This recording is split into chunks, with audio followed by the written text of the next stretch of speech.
中华邮政台中民权路邮局昨日咧拨薪水予中部的国军的时，有10964笔薪水半两届哦。万外阿兵哥户头领到上倍薪水，加半3亿8千多万，已经陆续拢讨回来咯。国防部是表示会要求邮局爱检讨。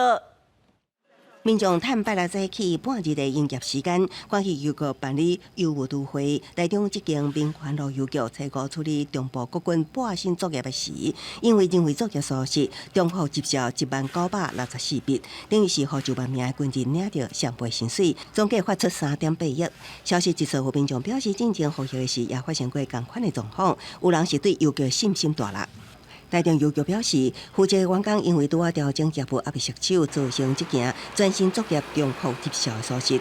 采购早起7:20收到国防部通知异常了后，随请总局协助冲销。伫迄20点已经兑回10815笔，到初七为止只存12笔，大约41.6万还未收回。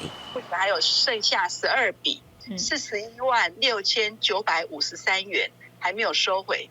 那实际上这些电话我们打了很多次了哈，那有些是刚好储户款项已经先领走了，没有回存。那么目前国防部也协助去通知这些余额不足的人员啊，尽速去做一个回补。那么为了维护官兵的权益，也已经要求中华邮政股份有限公司去厘清它的作业流程。